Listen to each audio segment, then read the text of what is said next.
নমস্কার, awareness with দাসজিতে আপনাদেরকে স্বাগত জানাই। তোমারে বধিবে যে বকুলে বাড়িতেছে, এই কথাটা আমি কিন্তু প্রত্যেকটা ভিডিওতেই বলে আসছি। তার কারণ এখানে যিনি গেমটা খেলছেন, যার দ্বারা চিত্রনাট্য তৈরি, এই মোথাবাড়ি বলুন, বেলডাঙ্গা বলুন, রেজিনগর বলুন বা দক্ষিণ চব্বিশ পরগনা, যে কোনো দাঙ্গা ফাসাদ চাওয়াস তৈরি প্রত্যেকটা জিনিস একটাই মাথা। সেই মাথাকে আপনারা বুঝতেই পারছেন, এবং সেই মাথাকে ধরার জন্য কতদূর পর্যন্ত এনআইএর হাত চলে যেতে পারে। মোথাবাড়ি কাণ্ডে এনআইএর তদন্ত শুরু হয়ে গেছে, যেমন বলা তেমন কাজ।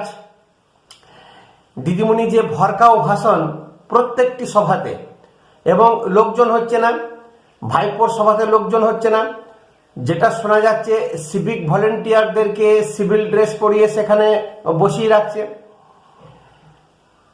ইলেকশন কমিশন পরিষ্কার ভাষায় বলেছেন যে কোনো টিএমসি নেতা সমর্থক তাদেরকে বেশি সিকিউরিটি গার্ড দেওয়া যাবে না, পুলিশ প্রশাসন সেখান থেকে তুলে নেবে। এখন এই যে দিদিমণির ভরকানো ভাষণ, লোক খেপানো বা একটা রাইড বা দাঙ্গা ফাসাদ করা রকম যে উত্তেজিত ভাষণ সমস্ত জায়গায় দিয়ে বেড়াচ্ছে, উনি বুঝতে পেরে গেছেন যে সাপের লেজে পা পড়ে গেছে। NIA, CBI, ED, Supreme Court স্বয়ং সেই লেজে পা দিয়ে ফেলেছে, এবং উনি ছটফট করছেন ছোবল মারার জন্য।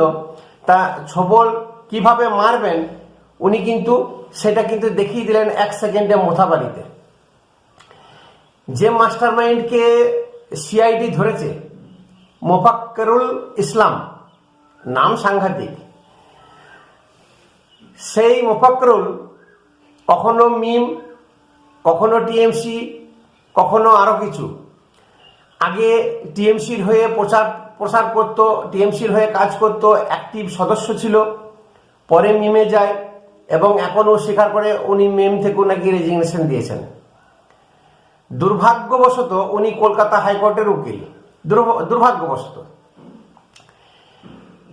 এই যে মুখের ভাষা একজন উকিলের, ডিএম, এসপি, আইবি, এই যে সারা প্রশাসন, ভারতের সংবিধান এবং ভারতের কেন্দ্রীয় যত এজেন্সি আছে তাদেরকে যে গালাগালি দেওয়া, এই সাহসটা সে কোথা থেকে পেয়েছে?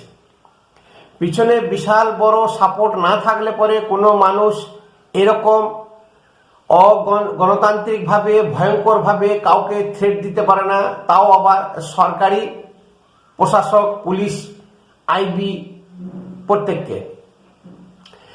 যেটা শোনা যাচ্ছে, এবং এনআইএ নেমেছে এর একটা ভিট করে ছাড়বে, আর এনআইএর জালে যারা জড়িয়ে গেছে তাদের এই জন্মের মতন আন্দোলন করা ঘুচে যাবে। আর এই মোফাক্কেরুল ইসলাম বুঝতে পারবে, হারে হারে টের পাবে যে উস্কানিতে যে হিরো সাজার ইচ্ছা ছিল, বড় নেতা হওয়ার ইচ্ছা ছিল, তা কিন্তু তার সেই দিবাস্বপ্নই থেকে যাবে। এবং তদন্তে উঠে আসছে এই আন্দোলনের পিছনে টিএমসির তো সব থেকে বড় হাত ছিলই, লোকজন জোগাড় করা, এবং স্বয়ং টিএমসির বিধায়ক সাবিনা ইয়াসমিন সেখানে ছিলেন। নিজের দলকে বা নিজের দলের নেতাকে বাঁচাবার জন্য সিআইডি লাগিয়ে তার তড়িঘড়ি কিন্তু মোফাক্কেরুলকে অ্যারেস্ট করালেন দিদিমণি।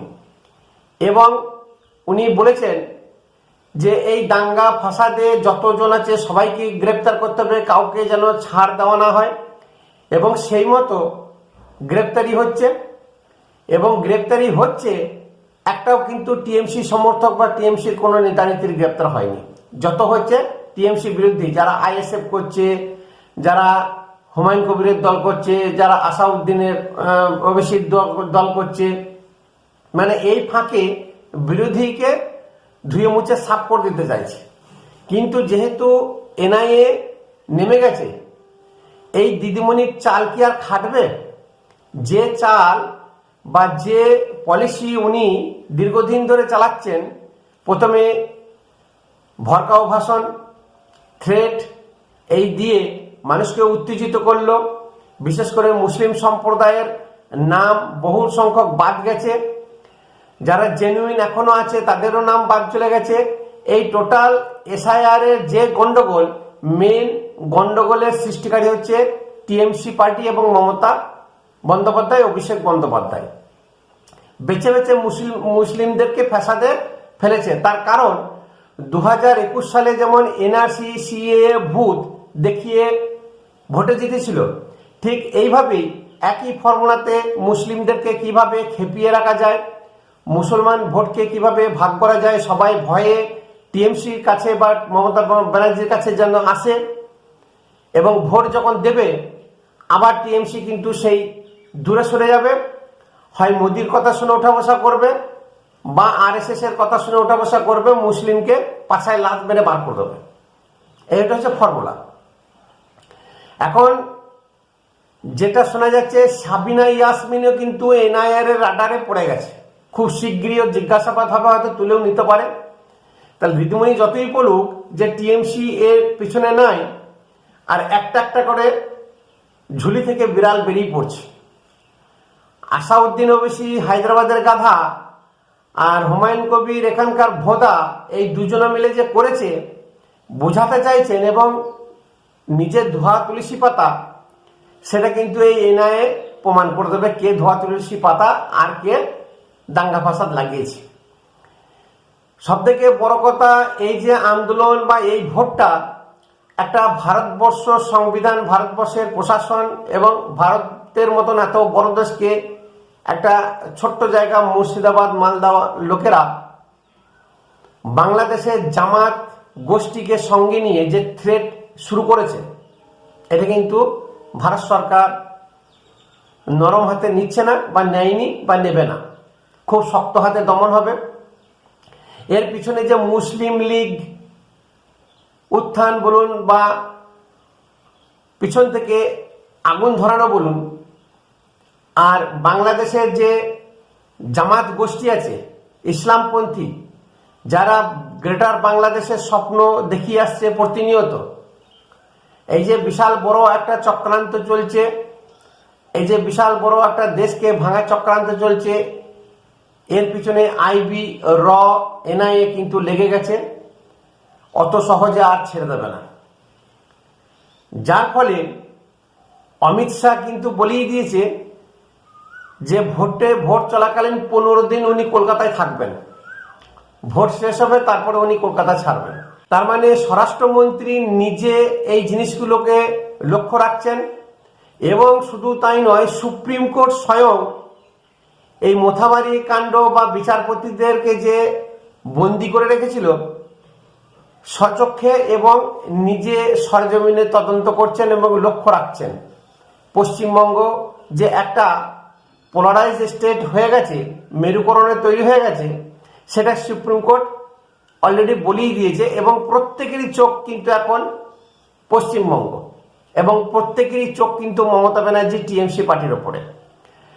যে সমস্ত টিএমসি পার্টিরা সমর্থকরা পুলিশ প্রশাসন নিয়ে ঘুরতেন এবং থ্রেড কালচার বাড়ি বাড়ি গিয়ে বা পাড়াতে গিয়ে যে থ্রেড কালচার দিত, প্রত্যেকের কাছ থেকে কিন্তু সেই সিকিউরিটি বা নিরাপত্তা তুলে নেওয়ার জন্য কমিশনার বলে দিয়েছে। বাতেলাবাজ নেতাদের দিন শেষ, জনতা বুঝিয়ে দেবে যে কার কাছে কত দম।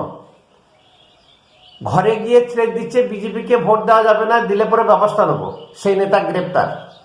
এই যে বাড়ি বাড়ি ঢুকে থ্রেট দেওয়া, মানুষকে ভয় দেখানো, পুলিশ প্রশাসন আছে বলেই তাই। যেদিন পুলিশ প্রশাসন সব সরে যাবে, এই পশ্চিমবাংলার এমন কোনো বাঙালি নেতা বা ছেলে নেই যে তাদের দম আছে। যেমন আমরা সিপিএম এর সময় দেখেছি, একমাত্র পুলিশ প্রশাসন এবং রুলিং পার্টির দৌলতেই এরা দাদাগিরি করে, আস্ফালন মারে, হ্যান কারেঙ্গা ত্যান কারেঙ্গা, এইসব কথাগুলো বলে থাকে। তো এনআইএর তদন্ত শুরু হয়ে গেছে, সুপ্রিম কোর্টের নেক নজরে চলে এসেছে। এই যে পোলারাইজ হচ্ছে, এটা কিন্তু ভারত সরকার খুব সহজে ছেড়ে দেবে না। কাশ্মীরকে যদি ঘুরিয়ে নিয়ে আসতে পারে, তা পশ্চিমবঙ্গ তো একটা বাচ্চা, অনেক দূর, বহুত দূর কি বাত হয়। পশ্চিমবঙ্গকে যে ওরা অনুপ্রবেশের প্রধান ঘাঁটি হিসাবে একটা জায়গা বানিয়ে ফেলেছে, সেই চাচা গোষ্ঠীর দিন কিন্তু এবারে শেষ। মারছে মুসলমান, মরছে মুসলমান, আর ফুটবে মুসলমান। এখানে হিন্দুদের কিছুই হবে না। যে আশা আকাঙ্ক্ষা নিয়ে মুসলমানরা এগোচ্ছে, যারা জিহাদি, যারা জিহাদ করছে, ভাবছে এটাই আমাদের জান্নাত, এটা দখল করে নিলে 72 হুর পেয়ে যাব, তাদের দিন শেষ, তাদের ভাবতে হবে।